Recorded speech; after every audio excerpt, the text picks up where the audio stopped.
ختم ہو جائے، کہ ایسا اللہ تعالیٰ اس کے نامہ مال میں بھی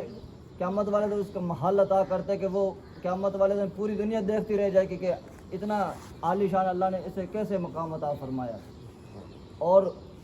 اسی طرح جو 50 دفعہ پڑھنے سے اللہ تعالیٰ 5 محل عطا فرماتے ہیں، اور اللہ تعالیٰ 50 سال کے گناہ معاف فرما دیتے ہیں۔ اسی طرح میرے بھائی دوستو، جتنی سورہ اخلاص سے محبت کریں گے، کل قیامت والے دن یہی قرآن ہماری سفارش کا ذریعہ بنے گا۔ کہ آپ علیہ الصلوۃ والسلام کہیں تشریف فرما تھے تو حضرت جبرائیل امین علیہ الصلوۃ والسلام آئے، یا رسول اللہ صلی اللہ علیہ وسلم تہاڈا فلاں صحابی مدینہ پاک وچ فوت ہو گیا، تو کیا تسی وہ جنازہ پڑھنا پسند فرماؤ گے؟ حضرت جبرائیل حضور علیہ الصلوۃ والسلام فرمایا کیوں نہیں؟ تو آپ علیہ الصلوۃ والسلام نے فرمایا اے صحابہ صف بندی فرمائے۔ جب صف بندی فرمائی تو جب آپ علیہ الصلوۃ والسلام نے سلام پھیرا، دیکھا فرشتوں کے پیچھے 2 صفیں فرشتوں کی تھی، اور آپ علیہ الصلوۃ والسلام جبرائیل سے پوچھا اے جبرائیل یہ کون سا عمل کرتا تھا کہ جس کے جنازے میں 2 صفیں فرشتوں کی آئی ہوئی ہیں؟ تو حضرت جبرائیل نے عرض کی یا رسول اللہ صلی اللہ علیہ وسلم یہ آپ کا غلام سورۃ اخلاص سے بڑی محبت کرتا تھا۔ آپ نے فرمایا ہاں یہی وجہ سے اللہ نے اسے جنت میں بھیج دیا اور اس کے جنازے میں اللہ نے فرشتوں کو اتارا ہے، کیونکہ حدیث پاک میں آیا ہے کہ جو آدمی روزانہ 200 دفعہ سورہ اخلاص کی پابندی کرے، جب اس کا وفات ہوگی اس کے جنازے کے اوپر 1,10,000 فرشتہ شامل ہوگا۔ اس واسطے میرے بھائیو دوستو بزرگوں، ذکر کرنے والے بن جائیں۔ ذکر کرنا انسان کا دل زندہ ہوتا ہے، اور نہ کرنا انسان کا دل مردہ ہو جاتا ہے، جیسے لوہے کو زنگ لگ جاتا ہے، اس طرح دل بھی سخت ہو جاتا ہے۔ جب ہم اللہ کو جتنا یاد کریں گے ہمارا دل نرم ہو جائے گا۔ تو جو آدمی روزانہ 100 دفعہ درود پاک پڑھتا ہے اور 100 دفعہ تیسرا کلمہ اور 100 دفعہ استغفار کرتا ہے، تو الحمدللہ کہ اللہ تعالیٰ اسے باقی اعمال کرنے کی بھی توفیق عطا فرما دیتا ہے کہ جو آدمی اس کی پابندی کر لیتا ہے۔ اور اسی طرح آخر میں صبح شام کم سے کم یہ تسبیح کرنی چاہیے، اگر یہ ٹائم نہ ہو کم سے کم روزانہ 100 دفعہ کرنے لازمی چاہیے۔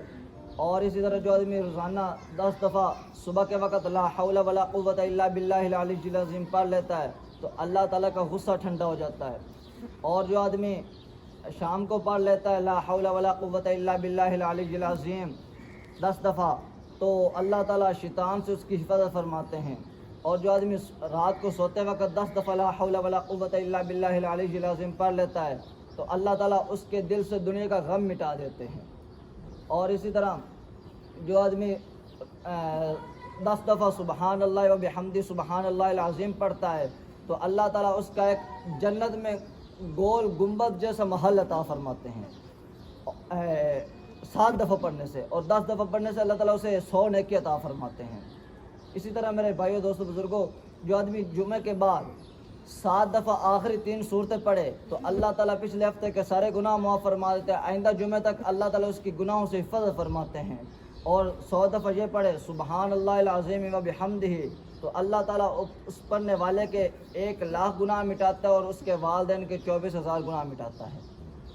اس کے بعد میرے بھائیو دوستو بزرگوں، ہم بڑوں کا ادب کریں، چھوٹوں پہ شفقت کریں، علماء کرام کی قدر کریں۔ حدیث پاک میں ہے کہ جس کے اندر یہ تینوں صفات نہیں وہ ہماری امت میں سے نہیں ہے۔ مسلمان کے مسلمان پر 5 حق کے سلام کا جواب دینا، مریض کی مزاج پرسی کرنا، اس کے جنازے کے ساتھ جانا اور اس کی دعوت قبول کرنا، اور چھین کا جواب رحمک اللہ کہہ کر دینا۔ اور اسی طرح میرے بھائی دوستو بزرگوں، تم میں سے وہ شخص میرے نزدیک زیادہ محبوب ہے جو زیادہ اخلاق والا ہے۔ وہ شخص کامیاب ہے جس کو ضرورت کے مطابق رزق مل گیا اور اللہ تعالیٰ نے اسے اپنی روزی پر صبر دے دی۔ اور اس واسطے میرے بھائی دوستو بزرگوں، جو کام بھی کریں صرف اور صرف اللہ تعالیٰ کی رضا کی خاطر کریں۔ اگر کسی کو اللہ کی رضا کے لیے ایک گھونٹ پانی پلا دیا تو اللہ تعالیٰ اس کا ثواب اتنا عطا فرماتا ہے کہ احد پہاڑ سے بھی زیادہ۔ اگر خدا نہ خواستہ احد پہاڑ جتنا سونا چاندی صدقہ کر دیا، اگر اس میں ذرا برابر بھی دکھلاوا ہوگا تو کل قیامت والے دن پکڑ کا ذریعہ بنے گا۔ حدیث پاک میں آیا کہ حضرت عبداللہ بن عمر رضی اللہ عنہ ایک پہاڑی پر تشریف فرما تھے، ایک صحابی آئے، کہا کہ اے عبداللہ بن عمر، آج میں نے رسول اللہ صلی اللہ علیہ وسلم سے حدیث سنی ہے۔ کیا حدیث سنی ہے؟ انہوں نے فرمایا کہ اے عبداللہ بن عمر، آپ علیہ الصلوۃ والسلام کا فرمان ہے کل قیامت والے دن جس کے اندر رائی دے دانے برابر یا اس سے کام بھی تکبر ہوگا تو اسے منہ کے بل گھسیٹ کر جہنم میں داخل کر دیا جائے گا۔ تو اس واسطے اللہ تعالیٰ سے ہر وقت، ہر لمحہ، ہر گھڑی فکر کرنی چاہیے کہ یا اللہ ہمارے دل کو گناہوں سے پاک صاف فرما، ہمارے دل کو کینہ سے، بخل سے، ریاکاری سے پاک صاف فرما۔ کل حضرت جی فرما رہے سی کہ حضرت مولانا الیاس صاحب رحمۃ اللہ علیہ جدو جماعت کے ساتھ جانا چلا لاتے آ جامنا، موڑ اپنے پیر صاحب کو جامنا تے حضرت جی کو جانا کہ حضرت جی میں جماعت نال ہوتے ہیں لیکن میرے دل تکبر آ گیا، حسد آ گیا، کینہ آ گیا، بخل آ گیا، میرے دل نو پاک صاف کرو، مڑ میں گھرے جاساں۔ انہاں دے پیر حضرت مولانا اشرف علی تھانوی صاحب رحمہ اللہ عنہ۔ دیکھو کہ میرے بھائیو، دوستو، بزرگوں، اللہ والوں سے صحبت قائم کرنے سے اللہ تعالیٰ دل پاک کرتا ہے، اور اسی طرح جتنا اللہ والوں کی صحبت اختیار کریں گے اتنا اللہ تعالیٰ کے ہم زیادہ قریب ہو جائیں گے۔ تو اس واسطے میرے بھائیو، دوستو، بزرگوں، آخر میں خود بھی اچھے کام کرے اور دوسروں کو بھی اچھے کام کرنے کی دعوت دے، خود بھی برے کاموں سے بچے اور دوسروں کو بھی برے کاموں سے بچنے کی تلقین کریں۔ اس کام کو پہلے انبیاء علیہ الصلوۃ والسلام کیا کرتے تھے، اس کے بعد صحابہ کرام رضوان اللہ تعالیٰ علیہم اجمعین آئے، اور آخر میں اللہ نے حضور علیہ الصلوۃ والسلام دے صدقے اللہ نے ہمیں کام عطا کیا ہے۔ تو ہم جتنا اس کو دل جمی کے ساتھ کریں گے، محبت سے کریں گے، کل اتنا آقا علیہ الصلوۃ والسلام کے زیادہ قریب ہوں گے۔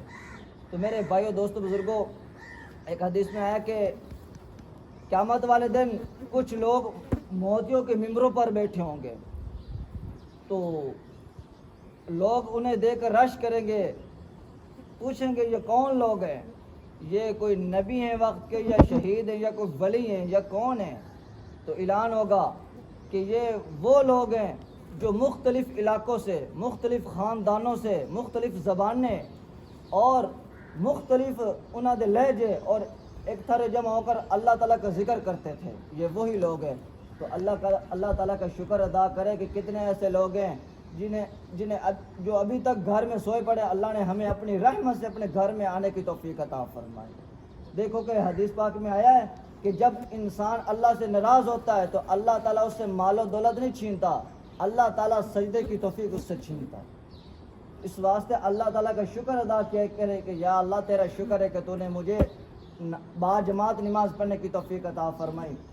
حضرت مولانا الیاس صاحب رحمۃ اللہ علیہ بیمار تھے، تو آخری وقت میں کافی طبیعت خراب تھی، تو مفتی شفیع صاحب رحمۃ اللہ علیہ ان کی اجازت کے لیے گئے، تو مولانا صاحب فرمانے لگے کہ مفتی صاحب مینو بڑا اندیشہ ہونے لگ گیا، بڑا ڈر لگ گیا کہ جو لوگ دھرا دھر مسلمان ہو رہے ہیں اور جماعت میں شامل ہو رہے ہیں، کہ مجھے ڈر لگ گیا کہیں اس کا نعمت تو اللہ نے دنیا میں تو نہیں دے دی گی۔ تو مفتی صاحب نے فرمایا مولانا صاحب اگر اس کا مطلب یہ ہے کہ اگر تمہارے اندر خوف نہ ہوتا نا تو پھر اس کے اندر تھوڑی گڑبڑ ہونی سی، اگر آپ کے اندر خوف ہے اس واسطے یہ جو مسلمان جماعت کے ساتھ چل رہے ہیں نا، جو مسلمان ہو رہے ہیں اور جتنے بھی لوگ دھرا دھر جماعت میں داخل ہو رہے ہیں، یہ اس بات کی دلیل ہے کہ آپ اخلاص سے کام کرتے تھے۔ تو اللہ تعالیٰ سے اخلاص مانگے، اللہ تعالیٰ سے محبت مانگے، یا اللہ تو ہمیں اپنی محبت سے اپنے محبوب علیہ الصلوۃ والسلام دے صدقے یا اللہ مجھے اس کام کرنے میں قوت اور طاقت عطا فرما۔ اللہ میرے بس میں نہیں ہے، میرے بس میں نہیں ہے، میں کچھ نہیں، میرا کچھ نہیں، نہ میں کچھ کر سکتا ہوں، نہ میرے پاس کچھ ہے، نہ میں کچھ ہوں، سب کچھ تو ہی تو ہے۔ اللہ تو مجھے ایسا کام کرنے کی توفیق عطا فرما کہ جس طرح تیرے پیارے کام کیا کرتے تھے۔ تو اس واسطے میرے بھائیو، دوستو، بزرگوں، اللہ تعالیٰ سے دعا ہے کہ میں بھی انشاءاللہ تعالیٰ آخری سانس تک اللہ تعالیٰ کے راستے کے لیے تیار ہوں اور آپ ارادہ فرمائیں۔